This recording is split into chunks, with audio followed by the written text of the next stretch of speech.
Bahrain ਵਿੱਚ ਇੱਕ ਬੜਾ ਅਫਸੋਸਨਾਕ ਵਾਕਿਆ ਪੇਸ਼ ਆਇਆ। ਪਾਕਿਸਤਾਨ ਦੇ ਕਬੱਡੀ ਦੇ ਮਸ਼ਹੂਰ ਖਿਡਾਰੀ ਉਬੈਦੁੱਲਾ ਲਾਲਾ, ਉਹਨਾਂ ਨੂੰ ਅਸੀਂ ਵੇਖਿਆ ਕਿ ਉਹਨਾਂ ਨੇ ਇੰਡੀਆ ਦੀ ਜਰਸੀ ਪਹਿਨ ਕੇ ਉਹ ਖੇਡੇ ਨੇ ਤੇ ਇੰਡੀਆ ਦਾ ਜਿਹੜਾ ਝੰਡਾ ਹੈ ਉਹ ਵੀ ਲਹਿਰਾਇਆ। ਉਸ ਤੋਂ ਬਾਅਦ ਸੋਸ਼ਲ ਮੀਡੀਆ ਉੱਤੇ ਤੂਫਾਨ ਆ ਗਿਆ ਕਿ ਜੀ ਇਹਨੇ ਕੀ ਕੀਤਾ ਹੈ, ਇਹ ਤੇ ਗद्दारी ਹੈ।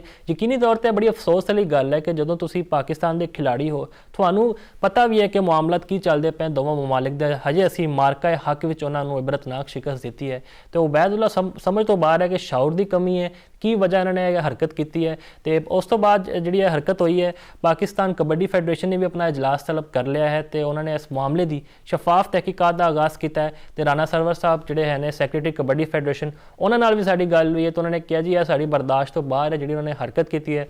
ਇਹ ਜਦੋਂ ਸਾਰਾ ਮਾਮਲਾ ਸ਼ੁਰੂ ਹੋਇਆ ਤਾਂ ਸੋਸ਼ਲ ਮੀਡੀਆ ਤੇ ਉਬੈਦੁੱਲਾ ਨੇ ਆਪਣਾ ਇੱਕ ਬਿਆਨ ਜਾਰੀ ਕੀਤਾ, ਜਿਹਦੇ ਵਿੱਚ ਉਹਨਾਂ ਨੇ ਵਜ਼ਾਹਤ ਕੀਤੀ ਹੈ ਕਿ ਜੀ ਮੈਂ ਉੱਥੇ ਖੇਡਣ ਗਿਆ ਤੇ ਇੰਡੀਆ ਦੇ ਕੁਝ ਜਿਹੜੇ ਮੇਰੇ ਦੋਸਤ ਸਨ, ਉਹਨਾਂ ਨੇ ਮੈਨੂੰ ਰਿਕੁਐਸਟ ਕੀਤੀ ਕਿ ਸਾਡੇ ਵੱਲੋਂ ਖੇਡ, ਤੇ ਮੈਂ ਕਮੈਂਟੇਟਰ ਨੂੰ ਇਹੀ ਆਖਿਆ ਕਿ ਜੀ ਪਾਕਿਸਤਾਨ ਦੇ ਖਿਲਾਫ ਕੋਈ ਨਾਰਾ ਨਹੀਂ ਲੱਗਣਾ ਚਾਹੀਦਾ ਤੇ ਮੈਂ ਪਾਕਿਸਤਾਨ ਦੇ ਖਿਲਾਫ ਨਹੀਂ ਖੇਡਾਂਗਾ। ਤੇ ਜਿਹੜਾ ਕਮੈਂਟੇਟਰ ਸੀਗਾ ਉਹਨੇ ਮੇਰੇ ਨਾਲ ਗਲਤ ਬਿਆਨੀ ਕੀਤੀ, ਲੇਕਿਨ ਮੇਰੀ ਜਿਹੜੀ ਜਾਨ ਹੈ ਉਹ ਹਾਜ਼ਰ ਆਪਣੇ ਮੁਲਕ ਵਾਸਤੇ। ਮੈਂ ਕਦੀ ਵੀ ਆਪਣੇ ਮੁਲਕ ਦੇ ਵਕਾਰ ਦੇ ਉੱਤੇ ਸਮਝੌਤਾ ਨਹੀਂ ਕਰ ਸਕਦਾ। ਹਮੇਸ਼ਾ ਪਾਕਿਸਤਾਨ ਵਾਲੀ ਖੇਡਿਆ ਮੈਂ ਤੇ ਪਾਕਿਸਤਾਨ ਦੀ ਹੀ ਨੁਮਾਇੰਦਗੀ ਕਰਾਂਗਾ। ਤੇ ਬਹਿਰਹਾਲ ਹੁਣ ਜਿਹੜਾ ਉਹਨਾਂ ਨੇ ਆਪਣਾ ਬਿਆਨ ਜਾਰੀ ਕੀਤਾ ਹੈ, ਮੈਨੂੰ ਨਹੀਂ ਲੱਗਦਾ ਕਿ ਇਹ ਕਬੱਡੀ ਫੈਡਰੇਸ਼ਨ ਨੂੰ ਜਿਹੜਾ ਹੈ ਨਾ ਇਹ ਚੀਜ਼ ਉਹਨਾਂ ਨੂੰ ਅੱਛੀ ਲੱਗੇਗੀ, ਕਿਉਂਕਿ ਹਜੇ ਤਹਿਰੀਰੀ ਤੌਰ ਤੇ ਤਾਂ ਉਹਨਾਂ ਨੇ ਕੋਈ ਬਿਆਨ ਜਾਰੀ ਨਹੀਂ ਕਰਵਾਇਆ ਫੈਡਰੇਸ਼ਨ ਦੇ ਜਿਹੜੇ ਸਾਡੇ ਜ਼ਰਾਏ ਨੇ।